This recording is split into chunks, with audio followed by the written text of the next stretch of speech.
That's what you get for going on podcasts and running your mouth. How's everybody doing? My name is Anthony Brian Logan, and today we got to talk about an arrest made in the death of Tupac 27 years later. Now, before I get into it, somebody please check on Jada Pinkett Smith, because this news is going to be devastating. I know the Smith household is going to be turned upside down on today. But in all seriousness, let's get to the story. $1 million question. Hey, ABL, why did it take this long to find someone that was involved with Tupac's death? Well, they have been known for a long time what the story is, and I'm going to get to that in a minute. But there's been a certain someone going on podcasts for the past few years talking about his involvement with Tupac's death like there wasn't going to be any kind of penalty. Okay? It's like, my man, if you're going on Vlad TV and other podcasts just talking, at a certain point, you got to understand that the police watch Vlad TV. The police have cell phones. They watch YouTube, TikTok, Instagram. They watch all this stuff. So if you're on there just talking freely, no lawyer or nothing present, talking about specific details, naming names and locations, they might come after you. And that is what happened. Now, before I get into who I'm talking about and the whole story, which I do know, let's get into a quick article here. This is Associated Press, AP.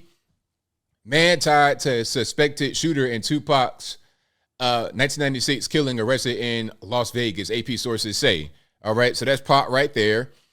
All right, 1996.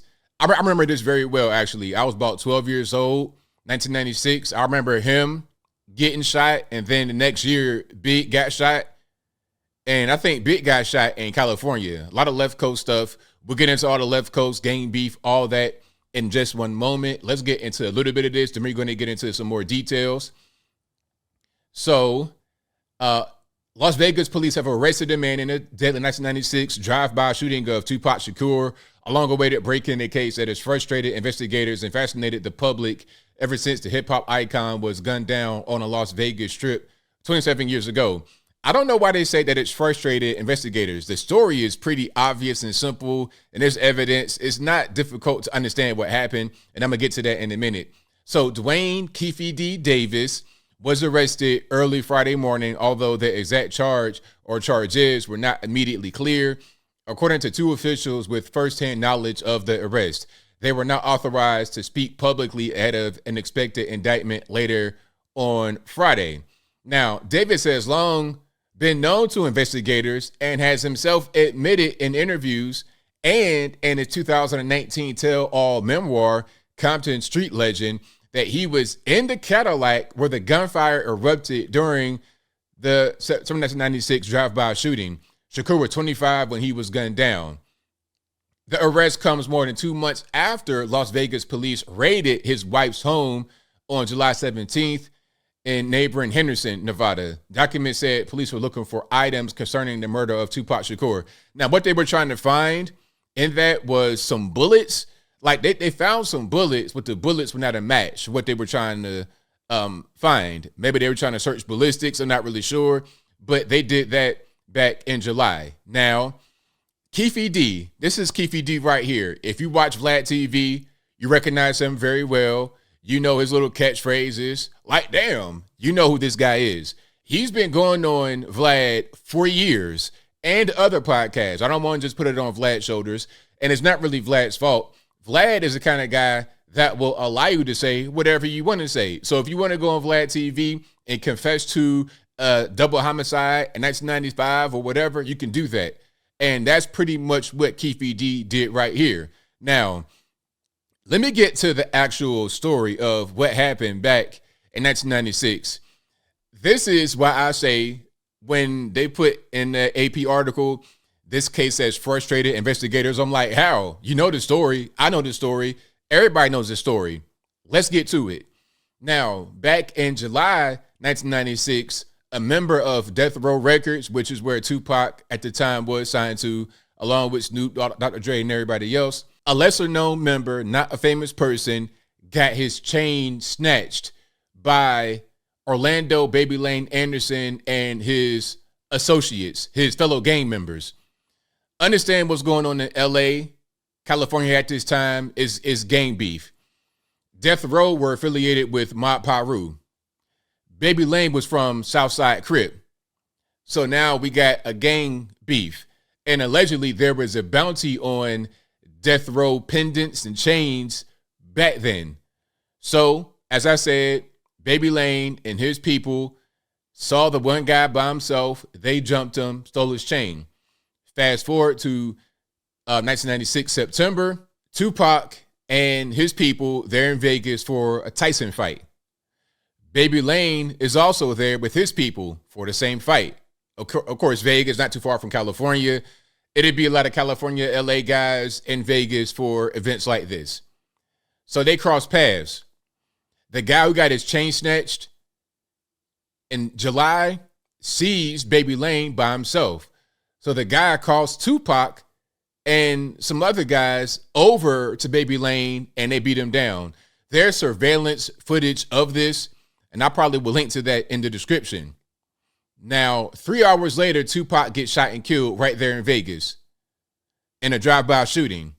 The story is that Keefe D, who is Baby Lane's uncle, was in the Cadillac with possibly other guys, and they do a drive-by, and Baby Lane is the shooter. He kills Tupac. This was LA gang beef. That's all that it was. No big grand conspiracy. Nothing that's that difficult to understand. The question is, why hasn't Baby Lane been arrested? Well, Baby Lane been dead 25 years, you see, because again, Baby Lane, Southside Crip, he was in that life. He was active. He got killed back then on some gang stuff. Now, it could have been a retaliation for Tupac. I don't really know, but he's been dead for 25 years. Now, Keefe D is getting arrested now because he's been going on podcasts talking about it. They've not been able to find other people associated with what happened that are willing to come out and say, yeah, I did it. Because now you got to be able to find evidence to corroborate, Keefe D is giving them evidence. Maybe when they went into his house or his wife's house, they found something that connected them to it. And then on top of that, you got this book that he wrote talking about it. You got the podcast appearances. So now you have an arrest. Keefe D, who has kids and grandkids, is now locked up for Tupac's murder. Now, some are going to say that Tupac's still living. He's living in Cuba. I mean, cut the nonsense. Pac has been dead 27 years. And the reason why he got killed is because of some LA gang beef. That is it, and that is all. And the only reason why there's an arrest right now is because one guy could not stop going on podcasts confessing to his involvement with the situation. And I think I'll leave that right there for now. And what say you? Do you think Keefe D is going to be found guilty in the situation? I mean, like I said, he's been going on podcasts, talking. Like, my thing is, if there's still an open case and it's not been solved and you didn't go to jail for it at all, you think you won't go to jail? It doesn't really matter how long ago it was. You got people getting arrested or charged or being brought to court for allegations from the 70s, Bill Cosby, that they have not confessed to. Keefe D, you're going on Vlad TV talking about what's going on? My man, you thought you wouldn't get jammed up? You thought you wouldn't get pinched? Well, here you have it. But whatever your thoughts on any of this are, let me know in the comments below. And that's all I got to say for this video. If you like what you heard, please comment, rate, share, and subscribe. Peace.